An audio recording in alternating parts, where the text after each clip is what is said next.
never forget that day back in the spring of 2006. I was a surgical resident at the Johns Hopkins Hospital taking emergency call.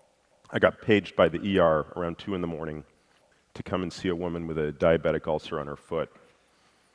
I can still remember sort of that smell of rotting flesh as I pulled the curtain back to see her.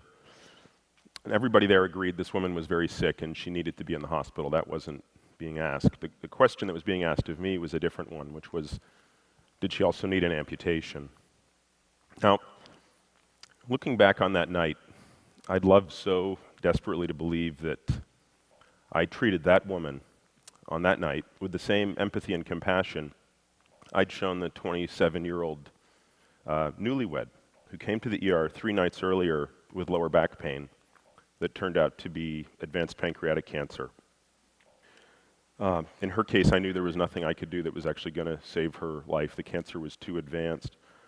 But I was committed to making sure that I could do anything possible to make her stay more comfortable. I brought her a warm blanket and a cup of coffee, brought some for her parents.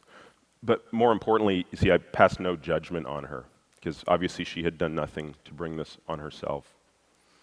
So why was it that just a few nights later, as I stood in that same ER and determined that my diabetic patient did indeed need an amputation, why did I hold her in such bitter contempt? You see, unlike the woman the night before, this woman had type 2 diabetes. She was fat. And we all know that's from eating too much and not exercising enough, right? I mean, how hard can it be? As I looked down at her in the bed, I thought to myself, if you just try caring even a little bit, you wouldn't be in this situation at this moment with some doctor you've never met about to amputate your foot. Why did I feel justified in judging her? I'd like to say I don't know, but I actually do. You see, in the hubris of my youth, I thought I had her all figured out. She ate too much, she got unlucky, she got diabetes, case closed. Ironically, at that time in my life, I was also doing cancer research, immune-based therapies for melanoma, to be specific.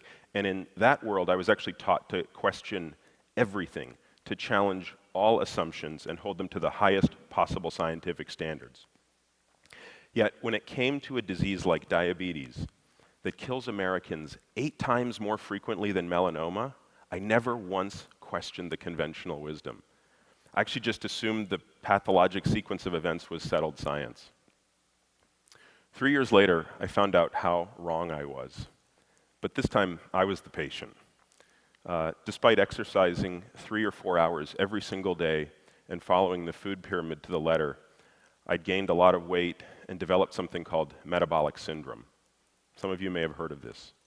I had become insulin resistant. You can think of insulin as this master hormone that controls what our body does with the foods we eat, whether we burn it or store it. This is called fuel partitioning in the lingo. Now, failure to produce enough insulin is incompatible with life, and insulin resistance, as its name suggests, is when your cells get increasingly resistant to the effect of insulin trying to do its job. Once you're insulin resistant, you're on your way to getting diabetes, which is what happens when your pancreas can't keep up with the resistance and make enough insulin.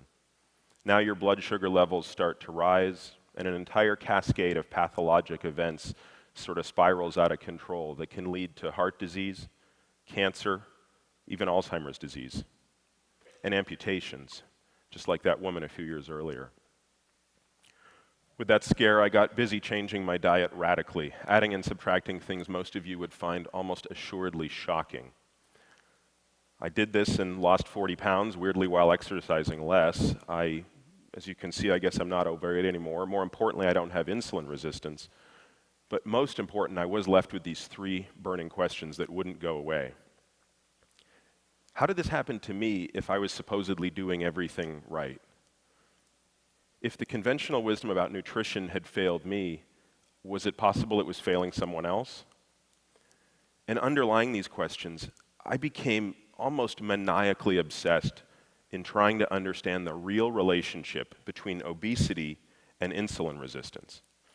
Now, most researchers believe obesity is the cause of insulin resistance. Logically then, if you want to treat insulin resistance, you get people to lose weight, right? You treat the obesity. But what if we have it backwards? What if obesity isn't the cause of insulin resistance at all? In fact, what if it's a symptom of a much deeper problem? The tip of a proverbial iceberg. I know it sounds crazy because we're obviously in the midst of an obesity epidemic, but hear me out. What if obesity is a coping mechanism for a far more sinister problem going on underneath the cell? I'm not suggesting that obesity is benign, but what I am suggesting is it may be the lesser of two metabolic evils. You can think of insulin resistance as the reduced capacity of our cells to partition fuel, as I alluded to a moment ago. Taking those calories that we take in and burning some appropriately and storing some appropriately. When we become insulin resistant, the homeostasis in that balance deviates from this state. So now when insulin says to a cell, I want you to burn more energy than the cell considers safe, the cell in effect says, no thanks, I'd actually rather store this energy. And because fat cells are actually missing most of the complex cellular machinery found in other cells, they're probably the safest place to store it. So for many of us, about 75 million Americans, the appropriate response to insulin resistance may actually be to store it as fat, not the reverse. Getting insulin resistance in response to getting fat. This is a really subtle distinction, but the implication could be profound. Consider the following analogy. Think of the bruise you get on your shin when you inadvertently bang your leg into the coffee table. Sure, the bruise hurts like hell and you almost certainly don't like the discolored look. But we all know the bruise per se is not the problem. In fact, it's the opposite. It's a healthy response to the trauma. All of those immune cells rushing to the site of the injury to salvage cellular debris and prevent the spread of infection to elsewhere in the body. Now, imagine we thought bruises were the problem, and we evolved a giant medical establishment and a culture around treating bruises. Masking creams, painkillers, you name it, all the while ignoring the fact that people are still banging their shins into coffee tables. How much better would we be if we treated the cause, telling people to pay attention when they walk through the living room, rather than the effect? Getting the cause and the effect right makes all the difference in the world. Getting it wrong, and the pharmaceutical industry can still do very well for its shareholders, but nothing improves for the people with bruised shins. Cause and effect.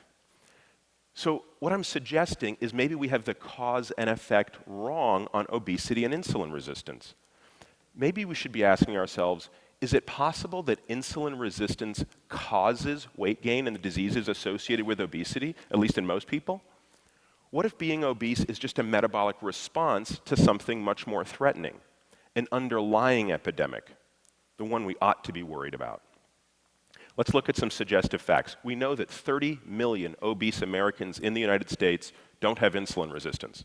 And by the way, they don't appear to be at any greater risk of disease than lean people.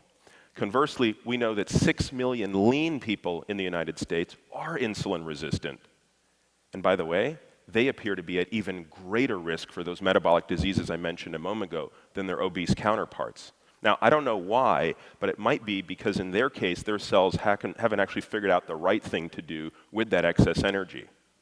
So if you can be obese and not have insulin resistance, and you can be lean and have it, this suggests that obesity may just be a proxy for what's going on.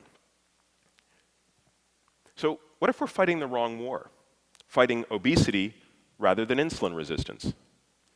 Even worse, what if blaming the obese means we're blaming the victims? What if some of our fundamental ideas about obesity are just wrong? Personally, I can't afford the luxury of arrogance anymore, let alone the luxury of certainty. I have my own ideas about what could be at the heart of this, but I'm wide open to others. Now, my hypothesis, because everybody always asks me, is this. If you ask yourself, what's a cell trying to protect itself from when it becomes insulin resistant? The answer probably isn't too much food. It's more likely too much glucose, blood sugar. Now, we know that refined grains and starches elevate your blood sugar in the short run, and there's even reason to believe that sugar may lead to insulin resistance directly. So if you kind of put these physiological processes to work, I'd hypothesize that it might be our increased intake of refined grains, sugars, and starches that's driving this epidemic of obesity and insulin resistance, obesity and diabetes, but through insulin resistance, you see, and not necessarily through just overeating and underexercising. Now, when I lost my 40 pounds a few years ago, I did it simply by restricting those things, which admittedly suggests I have a bias based on my personal experience. But that doesn't mean my bias is wrong.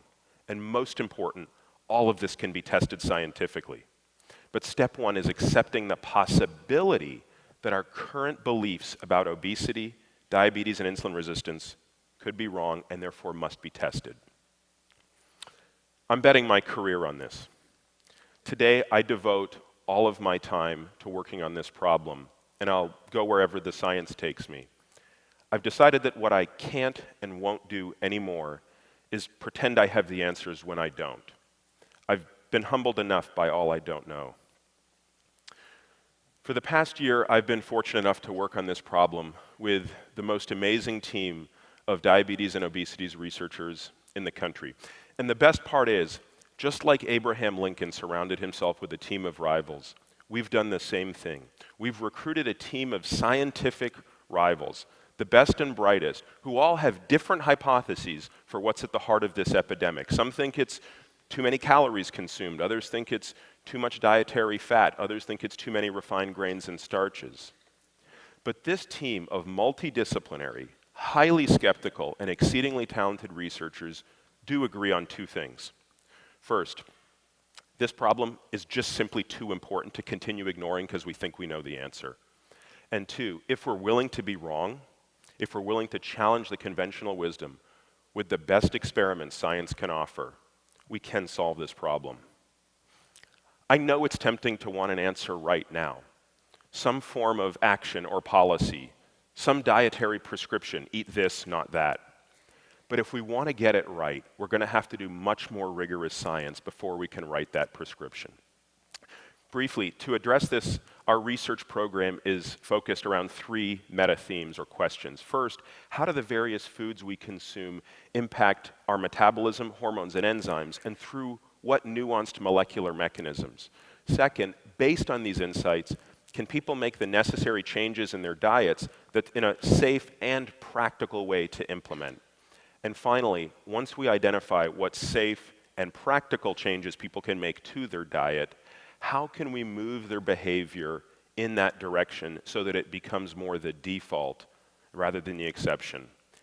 Just because you know what to do doesn't mean you're always going to do it.